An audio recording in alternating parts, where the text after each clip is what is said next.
So the court in New York that is currently trying Donald Trump on charges that are completely specious, charges that, effectively speaking, he paid off Stormy Daniels before the 2016 election for electoral purposes as opposed to personal purposes, charges that have not been sustained by any sort of actual federal lawsuit against Donald Trump, any sort of federal criminal prosecution against Trump. They've been dragged into court by Alvin Bragg, an attention-seeking DA. What is all that about? Really, what it's about is humiliating Donald Trump, having people say salacious things about Donald Trump. I don't know why Democrats seem to think that this is going to affect Donald Trump in any way, shape, or form. Donald Trump has been part of the senior side of American politics and business for literally decades. I mean, there's a reason that he was in a tape for Playboy. There is a reason that he was seen as a sort of Studio 54 guy for years and years and years. It's not as though Donald Trump has led the most pristine sexual life, and no one at this point is surprised by any of the allegations that were made in court yesterday. But that did not stop Democrats from dragging into court Stormy Daniels, heroine of the Republic. Because as it turns out, all it takes to be a heroine in American life now is to be a star who has sex with a married man and then effectively blackmails that married man for money. And then when the deal falls through, decides to go public with all of that to harm him. That is what heroism truly is, so long as that married man is a Republican. If that married man is a Democrat, then, as we all know, it's time to wreck that person. If that married man is a Democrat, say Bill Clinton, then it's time to completely wreck Monica Lewinsky's life. That is how this all works. So all of this came to a head yesterday. Donald Trump, prior to going into court yesterday, he suggested that all of this was coming out of the crooked Biden White House. The orders may not have come directly from the White House, but it is very clear that Democrats in the city of New York have decided that they are going to engage in electoral interference. That's what this stupid case is. Every single legal scholar that I see, I mean, maybe there's somebody out there, some whack job, but for virtually everyone that I've seen has said there's absolutely no case. It's a case that shouldn't have been brought. The previous DA wouldn't bring it. Bragg didn't want to bring it, and he brought it because I'm running in number one place. This all comes out of the White House and crooked Joe Biden. This comes from the White House, and it's all Biden because it's an attack on his political opponent. That hasn't happened in this country. It does happen in third world countries, but it hasn't happened in this country, and it's a shame. And the trial is a very unfair trial. It's a very, very unfair trial. The good news is they have nothing. Thank you. Okay, so he then went into the courtroom where Judge Juan Merchan, who is absolutely oriented against Donald Trump at this particular trial, he decided to allow the testimony of Stormy Daniels. Now, let us be extremely clear. There is no legal reason that Stormy Daniels had to testify. She literally brought nothing useful to the court. There was no reason whatsoever that she had to be in the courtroom. And whether or not she had sex with Donald Trump actually is completely irrelevant to the charges that are being brought. Because, again, the charges that are being brought are about whether he, via his lawyer, Michael Cohen, paid her off prior to the election via Michael Cohen and then reimbursed Michael Cohen after the election, and whether it was a campaign finance expense as opposed to a personal payoff designed to quash the rumors so as not to bother his wife, Melania. Right? The case the defense is making is that this is the kind of payment that is constantly made in American life. You can't just pin it on the election. And the case the prosecution is trying to make is that this was all about stealing the 2016 election by silencing Stormy Daniels, as though, by the way, any of the Stormy Daniels material coming out prior to the 2016 election would have saved Hillary Clinton. You know how we know that isn't the truth? Because there was a literal tape of the President of the United States talking about grabbing women by their genitals, and then he still won. So do you think that a tryst with a star would have changed the outcome in 2016? But again, there's no legal reason to allow this in the courtroom. So what did the judge do? He allowed it in the courtroom. And then not only did he allow it in the courtroom, he then proceeded to get angry that he allowed it in the courtroom, as it turns out. We'll get to that in just one moment. So Daniels talked about her sexual tryst with Donald Trump in 2006. Now, you may be asking yourself, wait, isn't the year 2024? Isn't this almost 2 decades ago?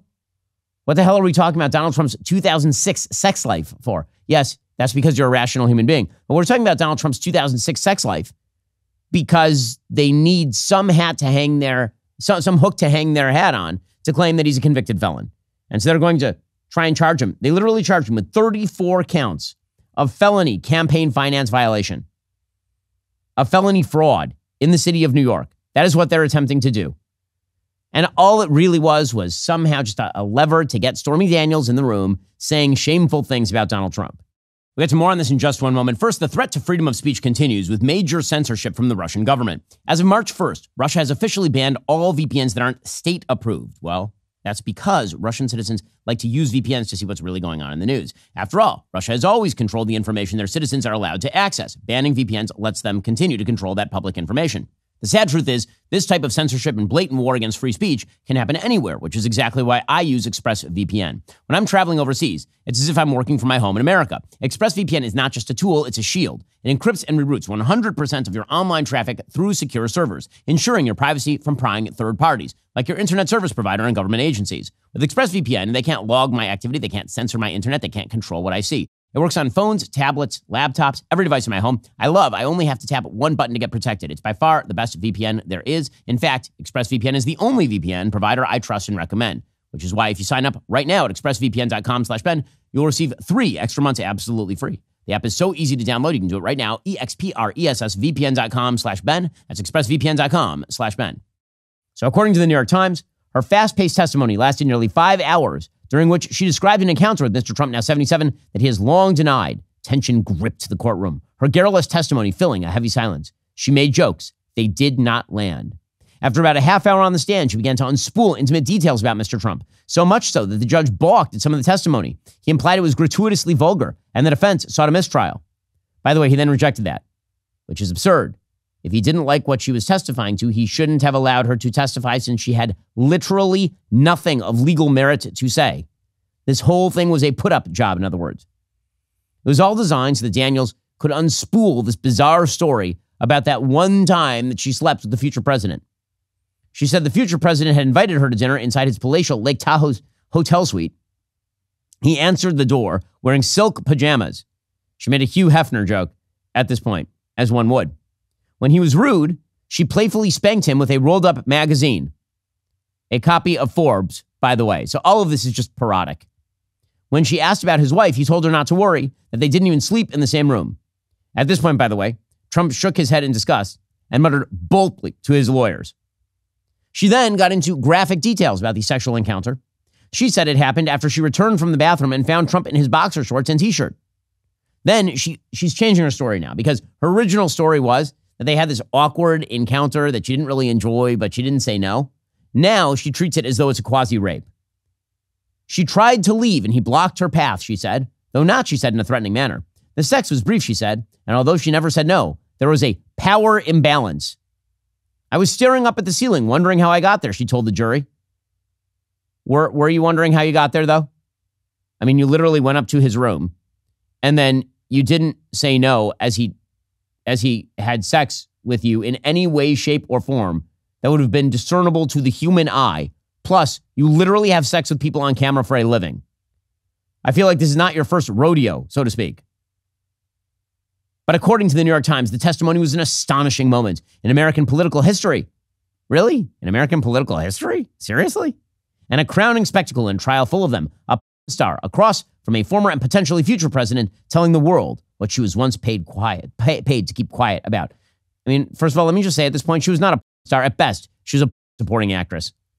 I don't know what it takes to be a star, but I feel like if your IMDb is replete with things like Prairie Lust, then probably you're not a full scale, or Love in an Elevator, or Erotic Sins of My Neighbor, or Bikini Kitchen. I feel like you don't get to call yourself a star. Those don't seem, these just don't seem like, I don't know, classics of the genre. In any case, according to the New York Times, Ms. Daniels' story is not just a sordid kiss and tell. It spotlights what prosecutors say was Mr. Trump's criminality. He's accused of engineering the false business record scheme to cover up all traces of their tryst, the hush money, the repayment to Mr. Cohen, and yes, the sex. Okay, so all of this is ridiculous. Then, apparently, this is really funny. She said that money was not her motivation, that she just wanted to get her story out, which is weird, because it seems like when you take a $130,000 check, money might have been your motivation. She said, my motivation wasn't money. It was motivated out of fear, not money. Sure. By the way, she was reading the room, man.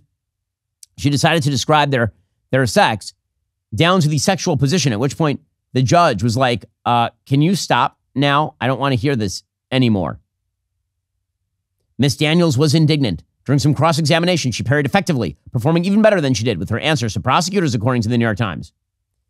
Now, again, the attempt to turn Stormy Daniels into a resistance hero, which last time around culminated in the prosecution and jailing of her lawyer, Michael Avenatti, who for a time was also treated as a resistance hero, it is quite pathetic, obviously. But it's not designed to be anything other than a laugh line for the left wing. That's all this is, which is why journalists spent the day guffawing at Donald Trump. Now, I'm just going to put it out there. Warning to people on the left laughing at Donald Trump. Last time you laughed at Donald Trump, he then ran for president and won. Barack Obama made a joke about him at the White House Correspondents' Dinner, and he literally got mad, ran for president, and became president. So good luck with the laughter. Where and how you first encountered Mr. Trump inside that hotel suite. Daniels, I said hello, met Trump right there, and I said hello, and he wanted to go into the living area. He was wearing silk or satin pajamas. I'm sorry. I'm sorry. I apologize. This is serious. No, I'm sorry. I just had to laugh. I'm sorry. By the way, and it's just getting started. I know. So, yes. Meanwhile, on CNN, there were stifled guffaws as all of the journalists read about what was going on. I was looking at Trump some, and he had a general kind of impassiveness, not glowering exactly, but obviously not happy. But the basic dynamic was jury to Stormy, and then again, I haven't seen Merchan in this trial be so sort of irritated, and it came across, I think, as being irritated with her level of detail. That's something, if you're the DA, you're worried about, because you don't want them to think that he, the judge, is actually displeased in any way with the witness. Okay, but the judge was displeased with the witness, which of course raises the question as to why he allowed the witness in the first place, because he should not have. Okay. Is this going to hurt Trump in any serious way? Nah. It's not going to hurt Trump whatsoever. In fact, it will probably help Trump because it's also ridiculous and so stupid. And dragging Trump into court to talk about how he had sex with some chick in 2006 who had sex with people on camera for a living and then got paid a bunch of money not to talk about it and then talked about it. Like, I'm sorry. Is this supposed to damage Donald Trump in any real way? The answer, of course, is no. If this is the best Democrats have, they ain't got nothing. What's more, it turns out that now the case in Florida may not see the light of day. It turns out that that particular case is going to be delayed in a fairly serious way. Judge Eileen Cannon, in that particular case, has indefinitely postponed Trump's classified documents trial, which is the case that has the most well-predicated charges against Donald Trump. She cites significant issues around classified evidence that would need to be worked out before the federal criminal case goes to a jury, according to CNN. So she has now canceled the May trial date. She did not set a new date. So that pushes it probably after the election of 2024. So all the attempts to convict Donald Trump of something, if they're going to convict Donald Trump of something, it's going to have to be a January 6th charge. And those January 6th charges are very hard to make stick. They are very, very weak. Because more on this in just one moment. First, let's get one thing out of the way. Vegetables are bad. I mean, they're good for you, but they taste bad. So I make up for that by using Balance of Nature fruits and veggies. Balance of Nature fruits and veggies is the most convenient way to ensure you get your daily intake of fruits and veggies. Balance of Nature uses an advanced cold vacuum process that encapsulates fruits and veggies into whole food supplements without sacrificing those natural antioxidants. The capsules are completely void of additives, fillers, extracts, synthetics, pesticides, or added sugar. The only thing in Balance of Nature's fruit and veggie capsules are, like the fruits and the veggies. You need nutrients to function at your best each and every day. Balance of Nature helps you do just that. Also, they happen to be kosher, which means that I can actually just have them. And I can split open the capsules and put them in my protein smoothie just to make sure that I'm still ripped beyond belief. Go to balanceofnature.com. Use promo code Shapiro to get 35% off your very first set of fruits and veggies, plus an additional $10 off every additional set you buy. That's balanceofnature.com. Promo code Shapiro. Again, balanceofnature.com. Promo code Shapiro. Go check them out right now. Balanceofnature.com. Promo code Shapiro. So Donald Trump may get the last laugh in all of this, which is bad news for Joe Biden because Joe Biden is in serious trouble. Brookings Institute, which is a left-leaning think tank, they put out a piece just a couple of days ago saying, quote, in 2020, Joe Biden beat incumbent Donald Trump by 4.5 percentage points in the national popular vote, but by a much narrower margin in the Electoral College. Will history repeat itself? As of this week, President Biden trails former President Trump by about 1.5 percentage points in the average of national polls, which puts him roughly 6 points behind where he was on Election Day 2020. A comparison between surveys indicates the distribution of the white vote has remained fairly stable in the aggregate and between those with and without college degrees, but there are major shifts away from Joe Biden among Black, Hispanic, and Asian voters. Surprisingly, Trump appears to have gained ground among college-educated Black and Hispanic voters, more than with less educated members of those groups, which is a really wild stat. So all the talk has been how Donald Trump is appealing to blue-collar, Black and Hispanic. It turns out he's actually in larger ways appealing to college-educated Black and Hispanic voters who maybe aren't being taken in by all the woke insanity. Equally surprising, up to now, Trump has increased his support more among women than men. All of this is really bad news for Joe Biden. Where is it coming from? Well, it's coming from the fact that people are really concerned about inflation. 57% of Americans in a new Economist YouGov poll say that the number one economic factor they worry about most is the prices of goods and services they buy. When it comes to the swing states, Joe Biden's margin of change is dramatically worse. He is down 2.4 points from where he was in 2020 in Wisconsin, 4 points in Michigan from where he was, 3.5 in Pennsylvania, 5.5 in Arizona, 7 in Nevada, 4 in Georgia, 4.1 in North Carolina. So again, the president is losing serious ground in all of these areas. The way he thinks he is going to make this up, of course, is through simple mail-in voting and also presumably through catering to the far left base. That is a bad strategy. Now, when it comes to the mail-in voting, one of the great benefits that Joe Biden had in 2020 is, of course, the changes in the rules for mail-in voting because of COVID. The fact that, again, the voting base in 2020 increased by some 20 million voters over the 2016 election. The total presidential vote in 2016 was 137.5 million. In 2020 is 154.6 million.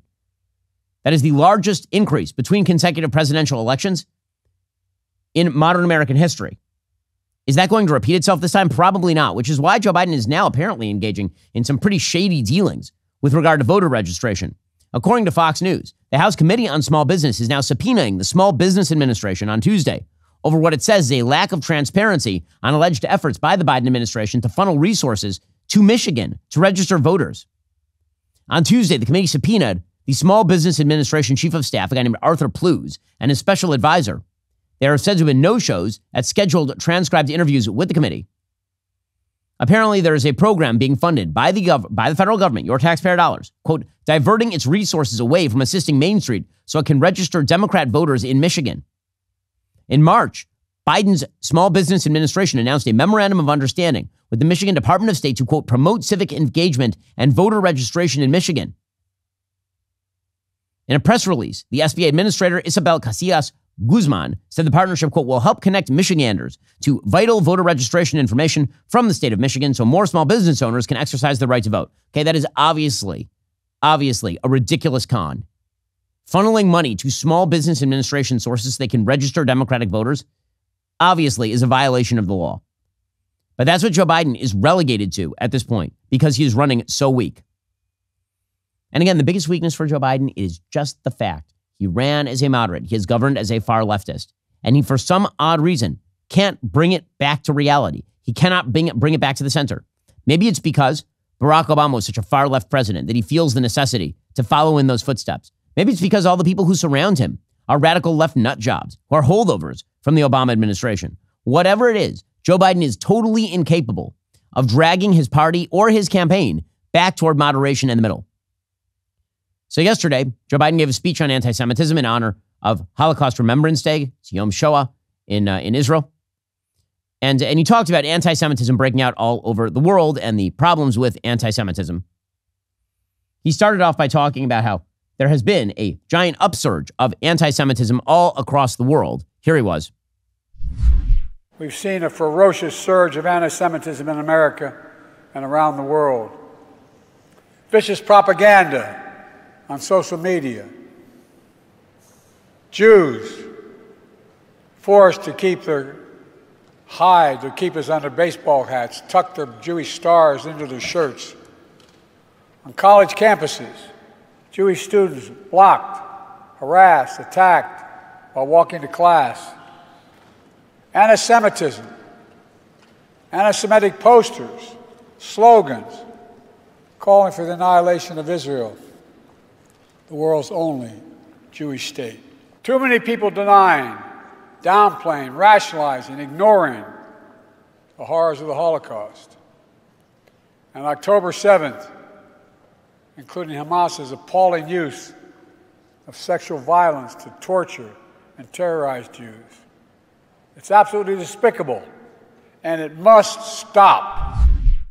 Okay, well, he's saying that it must stop. He is right that around the world there's a massive upsurge in anti-Semitism. So why is Joe Biden having such a tough time actually siding against the protesters, for example, on the merits? Why is he having such a tough time allowing Israel to finish off Hamas in the Gaza Strip? What exactly is the difficulty here? We'll get to more on this in just one moment. First, with Mother's Day fast approaching, I've got a great gift for the whole family. With Legacy Box, you can relive moments like wedding days, first steps, or the embarrassing haircut you had, back in the 90s. During Legacy Box's Mother's Day sale, my listeners save 60% off at legacybox.com/Shapiro. Reconnect with your family's history. Hear grandma's voice again for the first time. There is something special and very cool about reliving old family films. It's like being transported back in time. My mom is very sentimental. It was a fantastic gift that we got her. Got it for my dad as well, my in-laws. You need to take advantage of this Mother's Day sale. Mom will absolutely love it. Create your Legacy Box filled with camcorder tapes, film reels, pictures. You'll get digital copies that are easily enjoyed, shared, and organized like magic. Legacy Box is the world's largest digitizer. They've helped over 1 million families relive their wedding days, chaotic childhood, sporting events, even those long road trips. Join over 1.5 million families that have trusted Legacy Box with their memories. Visit legacybox.com/Shapiro. Save 60% during their best ever Mother's Day sale. That's legacybox.com/Shapiro. Again, legacybox.com/Shapiro. So Joe Biden, in the middle of the speech, he started talking about the horrors of October 7th and how easy it was for people to forget them. Here's what he had to say. Here we are, not 75 years later, but just 7.5 months later. And people are already forgetting. They're already forgetting that Hamas unleashed this terror. It was Hamas that brutalized Israelis. It was Hamas who took and continues to hold hostages. I have not forgotten, nor have you, and we will not forget. Okay, well, for a person who hasn't forgotten, it's pretty weird that he is attempting to now pressure Israel into leaving Hamas in power in Rafah. This is the part that's super weird. How can Joe Biden possibly justify what his administration is doing in Rafah, or Rafah as it's called in Hebrew? How can they possibly justify this? If Hamas is left intact in Rafah, that means that Hamas will walk out, declare victory, and then be a governing party in the future in the very region where they created a massive terror hideaway. How does that benefit the United States? How does that benefit Israel? How does that benefit the Palestinians? How does that benefit anybody? But that's the game that Joe Biden is currently playing. So Joe Biden is denouncing anti-Semitism. He won't do it within his own party, obviously. And he certainly won't do it with regard to actual policy. He is currently, apparently, denying Israel access to targeting weaponry. You know, the kind of weaponry that would actually minimize civilian casualties. That's precisely the kind of ammo he's denying Israel.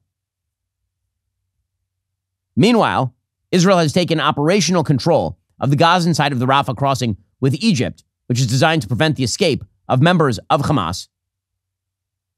The United States, however, is protesting.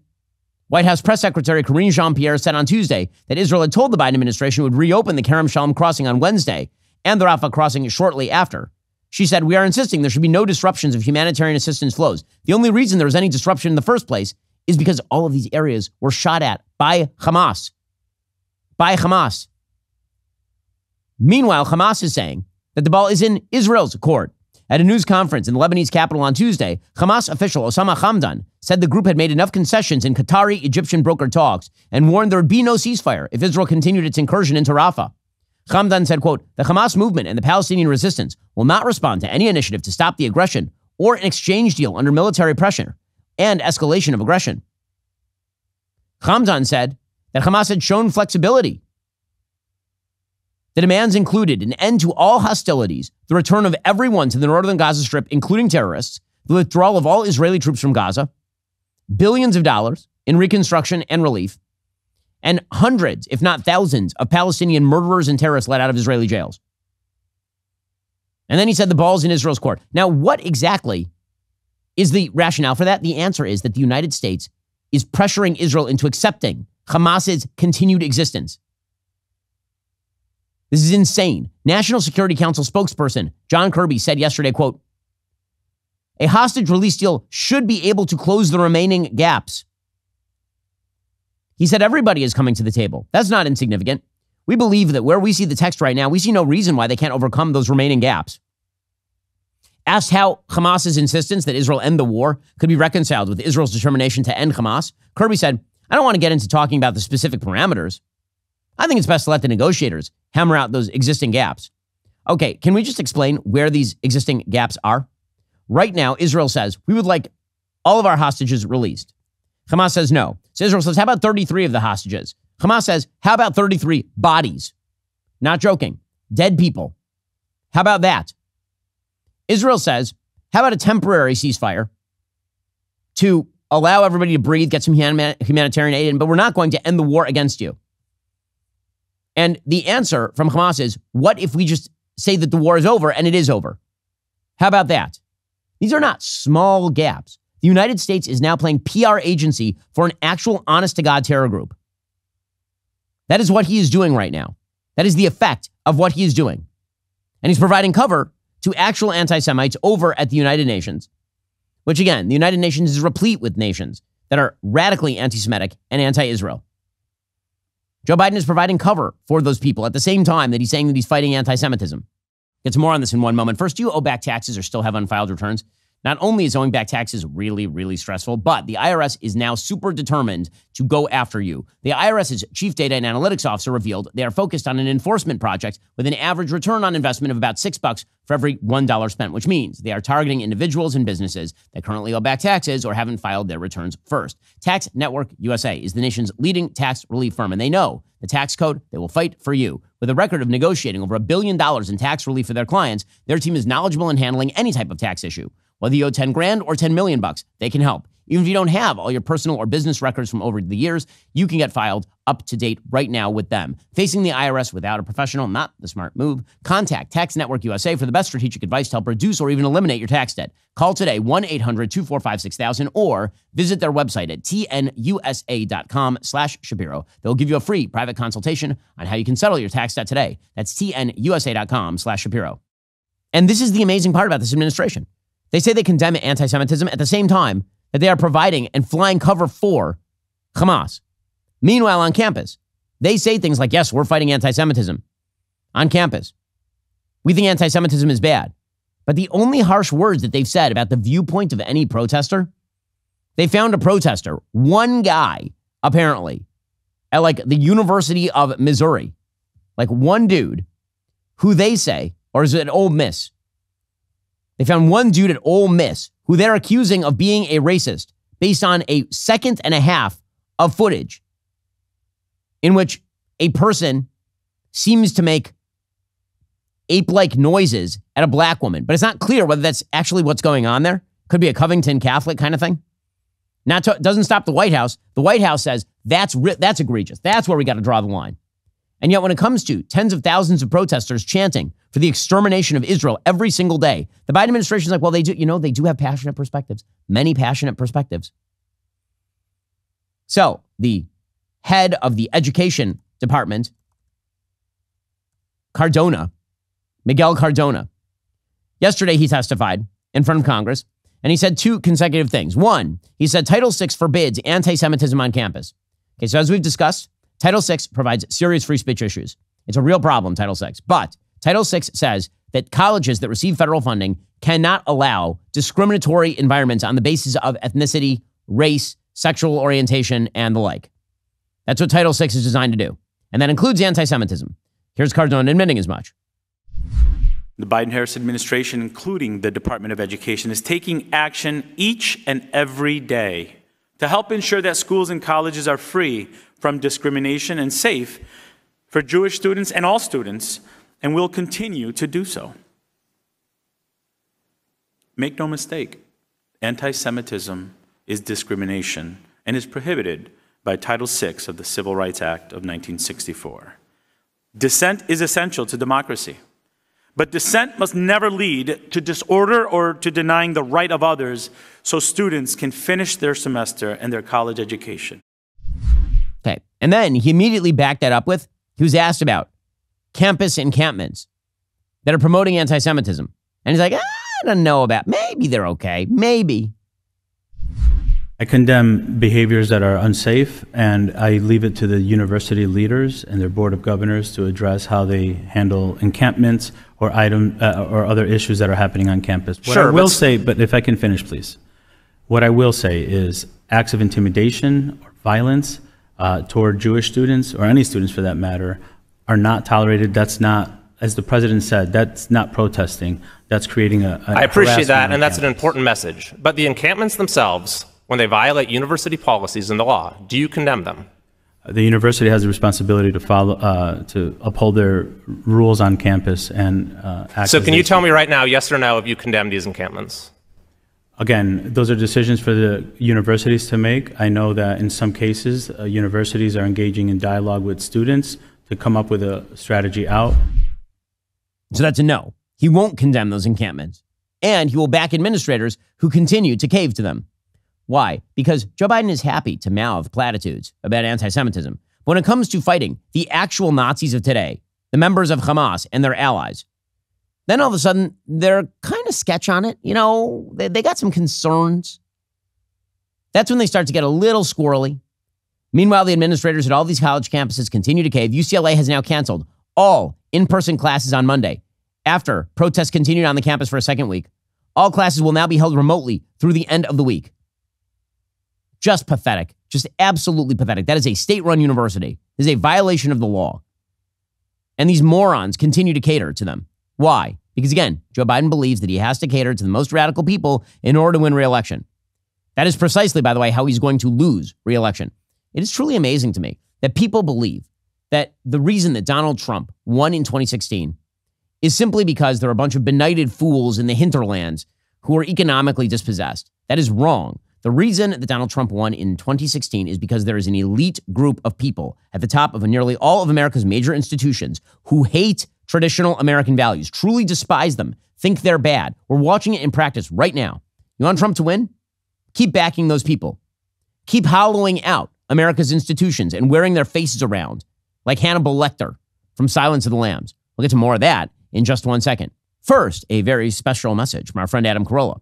Catch the series premiere of Mr. Birchum this Sunday, 9 o'clock, 8 Central, exclusively on Daily Wire Plus. Episode 1 is streaming for free, so no excuses, people. Mr. Birchum is decades in the making, and now it's showtime. Check out the Mr. Birchum trailer and see what the fuss is all about.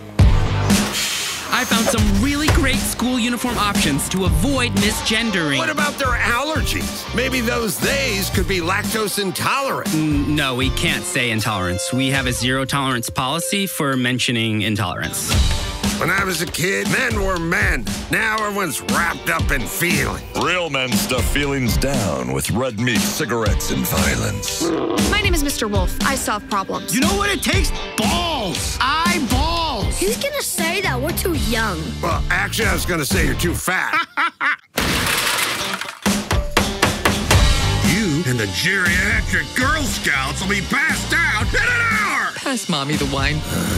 The bottle. Don't make this a prison hug. Richard Birchum. Birchum? Birchum. Mr. Birchum. Birchum. Birchum. Let the record show I'm a dick. Mr. Birchum, an all-new animated series from Daily Wire Plus. Premieres May 12th. Remember, Mr. Birchum's series premiere this Sunday, 9 o'clock, 8 Central. Stream it free only on Daily Wire Plus.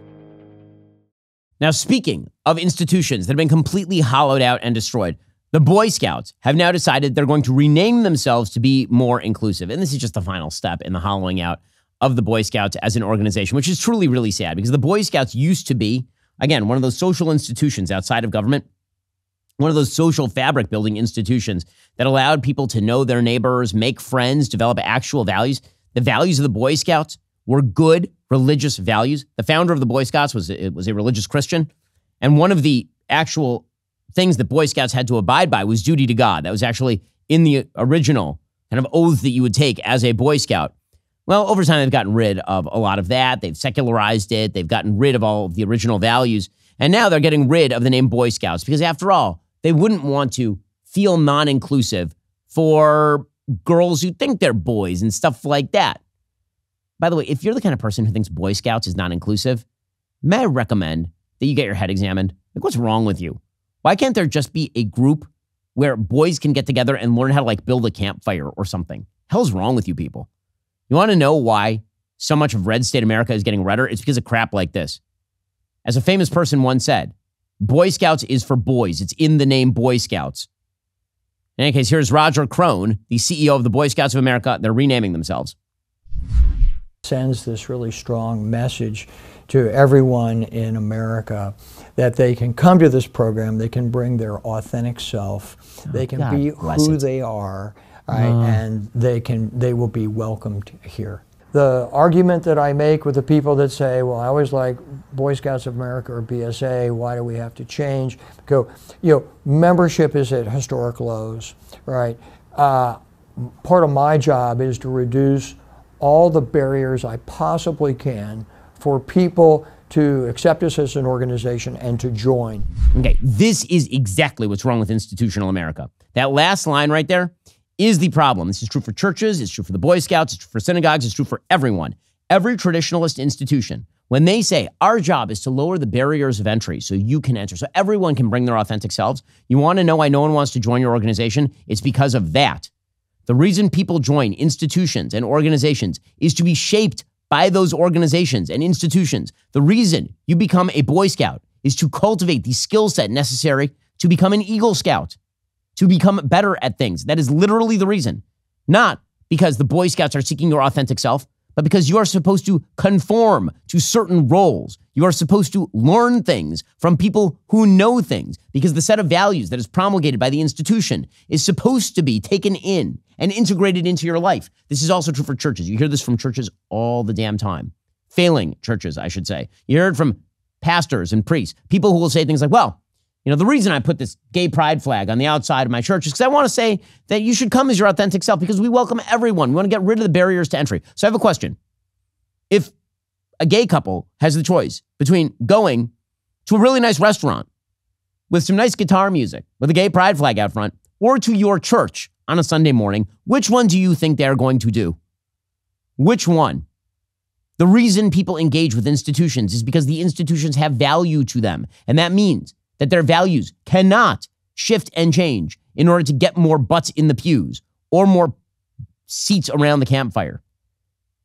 The reason the Boy Scouts has been withering away over the course of the last several decades has nothing to do with the Boy Scouts' conservatism. It has everything to do with the fact that the Boy Scouts have been destroyed by progressivism. It has to do with the fact that courts decided that Boy Scouts couldn't even have standards for their own scoutmasters. It's because the Boy Scouts decided there could be girls in the Boy Scouts. If you want a successful institution, you stick to your guns and you hold to those guns no matter what. But again, the middle management of American life has decided that it's very important to cater to the new tolerant and diverse worldview of the United States, which, by the way, does not give a... You think a bunch of lib kids are going to start coming to Scouts of America or whatever the hell they're calling themselves now? You think all of a sudden this place is going to be filled by San Francisco trans kids? That's not the next step here. The next step is that the organization just doesn't exist. Just another pathetic attempt to empty out traditional historic American institutions. That's what that is. And then you wonder why there's a backlash in the form of things like Trump. Because when people feel so panicked about institutions being destroyed, they go to the great destroyer himself, who threatens to just break every piece of china in the china shop. That's how you end up with all of this stuff. By the way, the great purveyors of diversity, equity, and inclusion, very often it is they who are the most racist, of course, because wokeness itself is racist. Wokeness itself is the argument that race ought to be predominant over the individual. And so many of its purveyors happen to think in incredibly racist ways. That famous meme from comedian Ryan Long of the woke and the racist guy sharing spaces and ideas.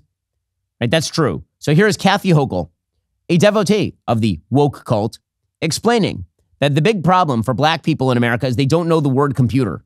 Don't worry, she's not a racist. She's just saying something super kind of racist. Young black kids growing up in the Bronx who don't even know what the word computer is. They don't know. They don't know these things. And I want the world open up to all of them, because when you have their diverse voices innovating solutions through technology, then you're really addressing society's broader challenges. I'm pretty sure that black kids know what a computer is, because we're not living in 1972. I'm pretty sure. But again, I guess if you're woke, you get away with this kind of stuff. If you're a Republican, you say that black kids don't know what the word computer. I have a feeling like that would be a problem for Republicans. I don't know, call me crazy. I think that'd be a problem. Okay, meanwhile, Joe Biden continues to be unpopular also because he is absolutely weak on foreign policy. So, a U.S. soldier has now been detained in Russia. That U.S. soldier is being accused of theft. This is what officials are saying. According to NBC News, the soldier is Staff Sergeant Gordon Black. He'd been stationed in South Korea and traveled to Russia on his own, not on official business, according to 4 U.S. officials. By the way, bad move. Always bad move. Whether you are a U.S. soldier or whether you are Brittany Griner, going to Russia, not generally a wise move. He had finished his deployment. He was heading back to the United States when he made a side trip to Vladivostok, Russia, to visit a woman with whom he was romantically involved, according to officials. Apparently, he traveled there without permission from his superiors. The soldier is accused of stealing from a woman, the official said, and they just arrested him. He has been apprehended on charges of criminal misconduct. The Army notified his family, and the U.S. Department of State is providing consular support to this soldier. So, totally unclear what exactly the crime was. This could just be Russia seizing yet another American citizen to hold hostage, because as it turns out, this administration is very fond of groups that hold people hostage. They're perfectly willing to provide cover for those people, whether it's Hamas holding Americans hostage or Russia holding Americans hostage. Here's Karine Jean-Pierre suggesting that American citizens who are currently in Russia should leave. Yeah, you think? We take seriously our commitment to assist U.S. citizens abroad and provide all appropriate assistance. We iterate, and this is kind of to your question, we iterate our strong warnings about danger posed to U.S. citizens in Russia. We have been very clear about this. State Department has been very clear about this, and we will continue to say U.S. citizens residing or traveling in Russia should depart immediately. As stated in our travel advisory for Russia, and U.S. citizens should not travel to Russia at this time, period. And we're going to continue to be very, very clear about that. So, yeah, because you have not stood up to Russia in really any significant way. You slow walked all the aid to Ukraine. You've allowed Russia to continue to flex its muscles in the Middle East. Vladimir Putin, by the way, just enshrined himself for another 6 years in the leadership of Russia. Attending that ceremony was Steven Seagal. I kid you not. That is our world now. Steven Seagal, ushering in the new era of Putinism. Well, at least our media are focused on the real issues. Joy Reid, who in her own skull is the repository of at least 27% of all human stupidity. She had some words about Vladimir Putin and his habit of taking hostages. She was particularly upset that Vladimir Putin had grabbed Brittany Griner for bringing marijuana seed oil or something into Russia. She says that Putin grabbed a black queer woman in order to cause trauma, particular trauma in America. I didn't realize that I feel like seizing the journalist from the Wall Street Journal is a little more traumatic than seizing the WNBA player, but apparently Joy Reid feels differently. It's, to me, sort of shocking to think about spending nearly a year far from home, wondering if you'll ever get out. Because she was sentenced to 9 years, 9.5 years incarceration for what in this country would amount to nothing, and for something that wasn't even deliberate. But I think the Putin regime understood that they had not just a black celebrity, a black queer celebrity, somebody who could be used internally as a pawn, somebody who they could sort of internally mock and hold hostage from the United States, knowing the trauma that it would cause back home. Yes. Joy Reid. She is so wise. We'll get to more on this in just one moment. First, every child's life is molded by home, school, friends, community. A positive experience in all those areas helps build a healthy kid. Cars for Kids, that's Cars with a K, is a registered nonprofit organization that gives kids the tools to succeed in life. If you have a car that's just sitting up in your driveway, taking up the space, you should consider donating it to Cars for Kids right now. If you're tired of looking at that old car or hearing your spouse whine about it, why not let Cars for Kids take care of it for you? Here's how it works. Visit their website at carsforkids.org/Ben. Let them take it from there. The whole process only takes about 2 minutes. Cars for Kids will schedule a pickup at a convenient time for you. Donate today to Cars for Kids. Make a better tomorrow for a child in need. What exactly are you waiting for? Call now or visit carsforkids.org/Ben to get the ball rolling. That's cars with a K, the number 4, carsforkids.org/Ben. You know them from the commercials with the catchy jingle, you know, the 1877 cars. Well, go right now to carsforkids.org/Ben. Get started, help someone in need, and by the way, get the tax write-off on what you're giving. carsforkids.org/Ben. Okay, meanwhile, the Republicans, all they really have to do is stay out of their own way, which means that Donald Trump certainly should stay away from Kristi Noem, the governor of South Dakota. So first rule of holes, man, stop digging. So Kristi Noem was on Fox News yesterday, and she got mad at Stuart Varney, notorious lib Stuart Varney, for asking her about her weird story about how she shot a dog at a gravel pit or something, and she got mad. Do you still think that you are in line to be Trump's vice president? No, it's up to Donald Trump. He's the only person who will decide this. He's the only person who will decide. And I do speak to him. May I ask what he said to you about being vice president? I never tell anybody my personal conversations with Did the dog story President come up Trump. In your conversation I with Trump? talk to President Trump all the time. About the dog? About a lot of things. And right now, I tell you what, he is being persecuted in a political witch hunt in this court case. So I'm proud of him about how tough he is and how well he is doing. Did you bring up the Yes, dog? enough, Stuart. Did you This bring interview up the dog is with Trump? ridiculous, what you were doing right now. I don't So think you so. need to stop. It is. Okay. It is. We'll Let's stop. talk about some real topics that Americans care about. I'm afraid we're out of time. Oh, well, of course we are. Well, first rule of shooting a dog, don't talk about it in your book. Second rule of shooting a dog, don't then go on a national media tour after you write about it in your book. Let's say, yeah, she is not going to be Donald Trump's vice presidential pick. By the way, Trump is running a significantly more disciplined campaign than he did in 2020. Just as an example, Trump is trying to quell this idiotic attempt by Marjorie Taylor Greene and the clown squad in Congress to overthrow the current Speaker of the House, Mike Johnson. According to Politico, he's going further than just public statements supporting Speaker Mike Johnson. He's trying to mediate between Johnson and Representative Marjorie Taylor Greene. Trump and the Georgia firebrand speak often had a lengthy phone call over the weekend, according to 3 Republicans familiar with the matter. Trump's message to her, stand down from the so-called motion to vacate. Representative Ryan Zinke of Montana, he said, I have it under very good sources that President Trump engaged. I'm hoping that perhaps one would come to the conclusion you made your point. Don't be kamikaze. If you go for this, you're going to get beaten down. He made that point. I'm hoping that's the outcome. He told her not to do it. Again, Donald Trump is smart enough to recognize that a interior battle inside the Republican Party does not help his presidential campaign in any way, shape, or form. Already coming up, we're going to jump into the vaunted Ben Shapiro Show mailbag. If you're not a member, become a member. Use code Shapiro. Check out for 2 months free on all annual plans. Click that link in the description and join us.